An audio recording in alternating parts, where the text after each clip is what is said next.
As you both know, many Americans believe that this election is the most important in their lives. Certainly in your columns, you have discussed why the election is critical for our democracy. Please share a bit more about your views on the upcoming election. And Brett, maybe you can go first. Well, President McCartney, thank you for having us this evening, and thanks for the Smith community for joining us. I think Gail feels this way as well, that we both feel this is the most important election in American history for, I don't know, at least 100 years. It's hard to think of one as important, not because of the policies at stake, but in my view, because democracy itself is at stake. That is to say, is the system of liberal democracy in which elections take place in ways where the rules are universally agreed and the outcome is generally considered legitimate, is that going to survive November 3rd?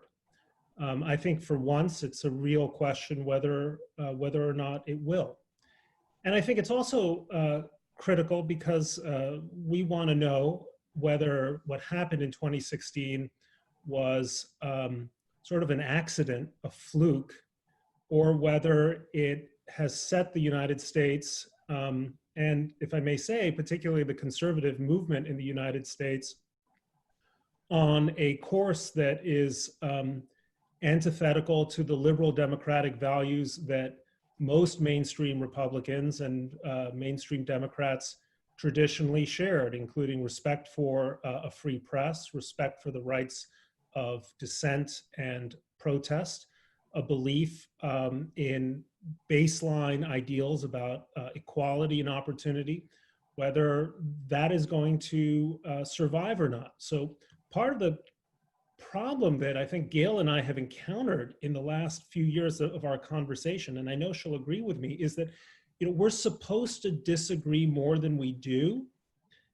but those disagreements that we do have seem trivial next to the larger area of concern and agreement about whether this ship that we're on, the USS America, is going to sail or sink. And so that's why I think the election is just so extraordinarily important. Gail, what would you like to say? I agree with every single word Brett says, as always. Oh no! It's really hard. I mean, but if Joe Biden wins, we can have all these normal fights about healthcare and tax policy and stuff like that. But the whole time that we've been together, really, we've been finding ourselves theoretically arguing, but really agreeing because we're both so appalled at what's happening to the political community with Donald Trump. And when I go out into the world, I find that the people I see there just sort of really relate to the idea that we get along so well. And they all tell me to say hi to Brett wherever I go. And even if they're real left groups somewhere, and it's a feeling that so much of the country has, this desperate feeling of, oh my God, let's get back to the normal thing and go on. But there's certainly enough people around who don't feel that way. And I truly think that it's an adjustment to the whole world of the web that's doing all this, that we're just having to rearrange our democracy a little bit to accommodate the fact that now everybody can communicate so many different ways. So it's a scary time. It can be an exciting time. And I sure as heck hope we can get the election taken care of without any disasters next month.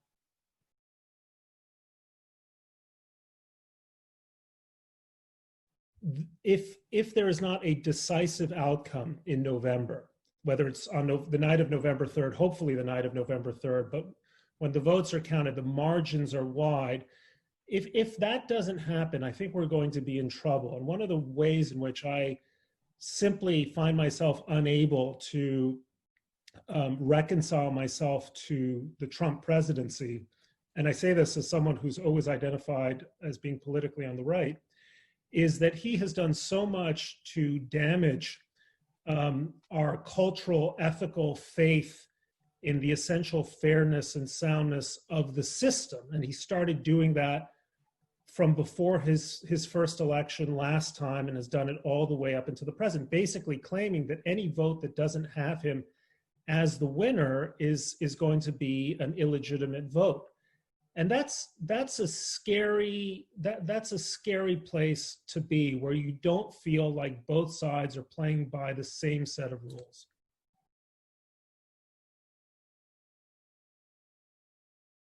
I was just writing before we came on here about third parties. And I'm trying to beg everyone in America, don't vote for a third party.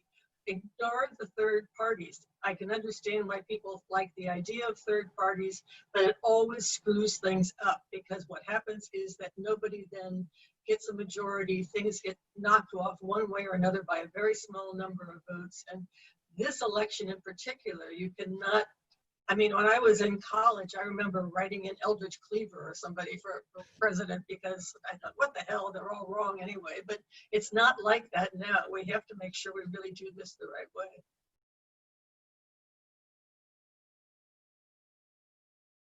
I mean, Trump is a unique challenge for the media because on the one hand, he's so consistently transgressive that it's very hard not to report on everything he says and does, right?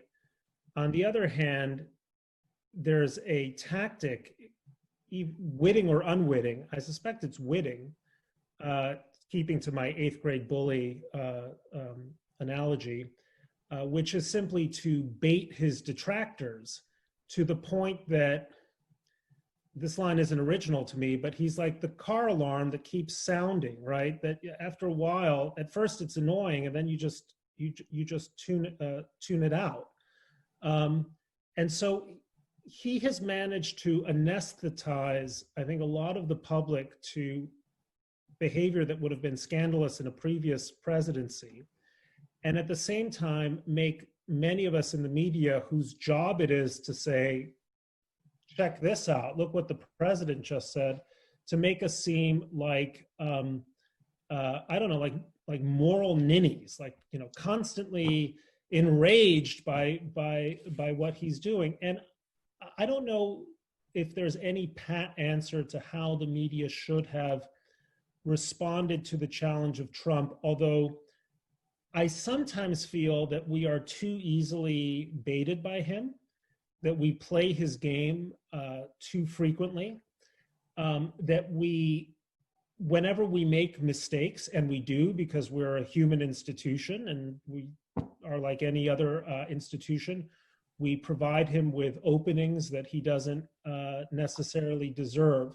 And I do not envy the job of, like, our colleague Dean Baquet or Marty Baron at the Washington Post or Matt Murray at the Wall Street Journal, because for any of them, it's a really impossible challenge to cover a president who is trying to make the media an ally, not an ally exactly, but a partner in his debasement of common values. So I'm hard pressed to say. There are times when I pull out my hair and think, gee, you know, there are occasions when the media could be a little more gracious, simply to deny him the opportunity to say, you guys are all fake news, you're all out to get me. I wrote a nice column about Trump today because he helped midwife this peace in the Middle East, right? And people said, how dare you say something nice about Trump? But I do feel like it lends more credibility to my case when I then go ahead and criticize him, because it doesn't make me seem like I have, you know, what Trump supporters call Trump derangement syndrome. I'm capable of saying something nice from time to time. And that may be a better strategy. But anyway, I've gone on for too long. That's good. Gail, was the media complicit in 2016? No, not at all.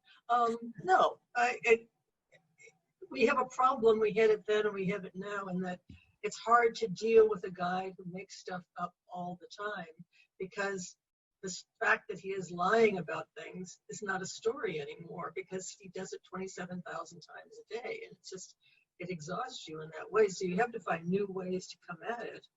And I think more and more that we've got to look back at the voters. We've got to talk to the voters about their own voting things, their own state and local people, people thinking about voting in terms not just of destroying Donald Trump, but of all the other people who maybe should be encouraged to be in politics or maybe shouldn't, or maybe should at least be made to feel that they're being watched once in a while. Because I swear to you, a lot of these right now, so many of the legislators feel like they can do anything as long as they don't cross those little tiny boundaries between the two sides and do something to irritate their own base. And that otherwise they can just go home and go to sleep all day, because we've lost track of the real government.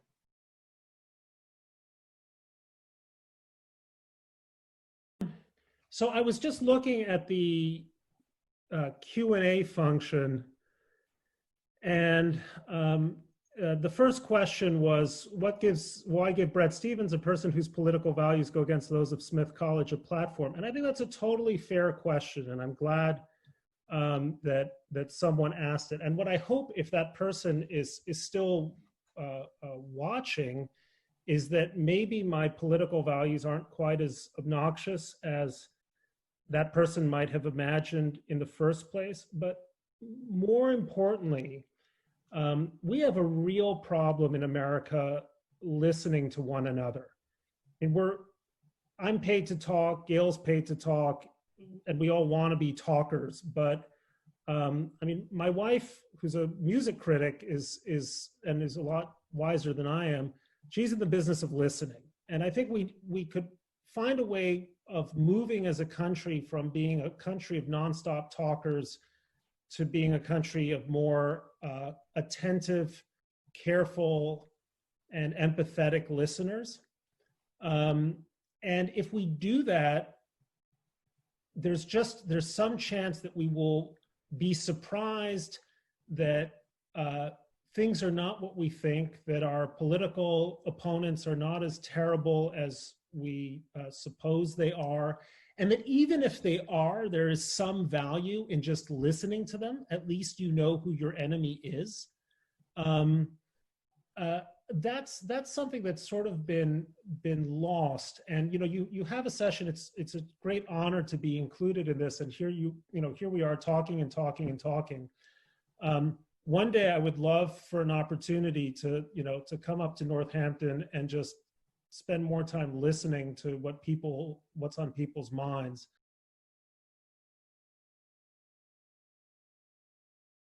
This is a terrible time. It's so important that everybody be mobilized and be on guard and work hard, but you should also try to enjoy yourself.